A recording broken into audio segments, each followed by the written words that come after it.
ഫ്ലവേഴ്സിന്റെ പിൻബലത്തോടെ 24ന്റെ പുതിയ സംരംഭം 24 study abroad. വിദേശ പഠനം ഇനി സുരക്ഷിത്. വിദേശ പഠനം ആഗ്രഹിക്കുന്നവർ ഉടൻ വിളിക്കൂ 9001 8001 800120. ആ അമ്മേ, അയാള് വന്നിട്ടുണ്ട്. മോളുടെ രണ്ടാനച്ഛൻ. ഓ എത്തിയോ? എത്തി. നടന്നല്ല വന്നത്. എന്റെ മരുമോനെ പോലെ വീൽ ചെയറിൽ തന്നെയാ. ഒരു ദിവസമെങ്കിൽ ഒരു ദിവസം അയാളെ അങ്ങനെ കാണാൻ പറ്റിയല്ല മോളെ. കണ്ണനെ വീൽ ചെയറിലാക്കിയ ദുഷ്ടന്. അതുകൊണ്ട് എനിക്ക് അയാളോട് ഒരു സഹതാപവും ഇല്ല. എനിക്കും ഇല്ലമ്മേ. അതുകൊണ്ട് തന്നെ ആ കാഴ്ച എനിക്കും കാണണം, കണ്ണേട്ടനോടൊപ്പം തന്നെ. ഞാനിപ്പൊ തന്നെ കണ്ണേട്ടനെ കൂട്ടി അങ്ങോട്ട് വരാം. ശരി മോളെ.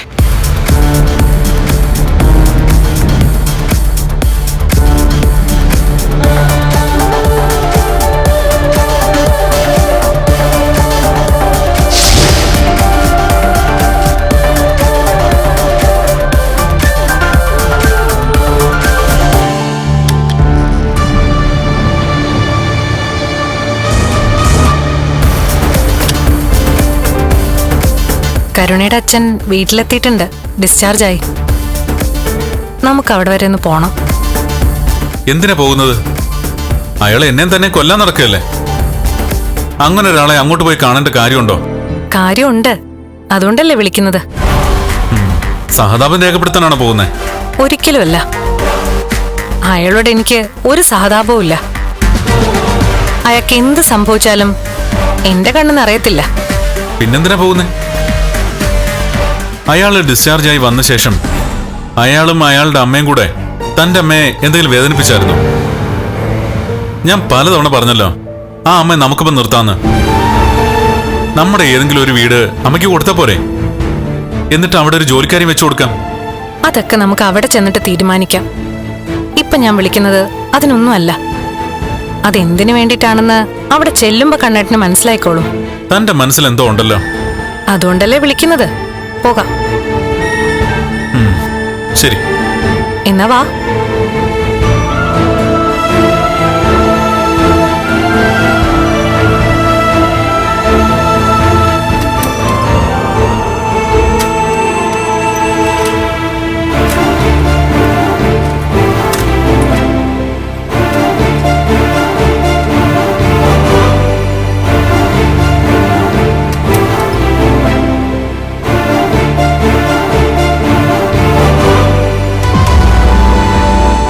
മോനെ. അമ്മേ, ഇയാൾ അത്യാവശ്യമായിട്ട് ഇങ്ങോട്ട് വരണമെന്ന് പറഞ്ഞു. എന്നെ ഇയാളെ കൊല്ലാൻ വേണ്ടി ആളെ വെച്ച കൂട്ടത്തില ഇയാളുടെ രണ്ടാനച്ഛൻ. കാണാൻ താല്പര്യമില്ലെന്ന് പറഞ്ഞതാ. അപ്പോ ഒരേ വാശി വന്ന് കാണണമെന്ന്. കാണണം മോനെ. അതുകൊണ്ട് ഞാനാ മോളെ വിളിച്ച് വിവരം പറഞ്ഞത്. വാ വാ മോളെ.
മനസ്സിലായോ കണ്ണേട്ടന് എന്തുകൊണ്ടാ ഇങ്ങോട്ടേക്ക് വരണമെന്ന് പറഞ്ഞതെന്ന്? മനസ്സിലായി. നിന്റെ കെട്ടിയ വീൽ ചെയറില്ല, അതുകൊണ്ട് എന്റെ മകനും വീൽ ചെയറിൽ ഇരിക്കുന്നത് കണ്ട് ആസ്വദിക്കാൻ വന്നതായിരിക്കും. എന്താ സംശയം? അതിന് തന്നെയാ വന്നത്.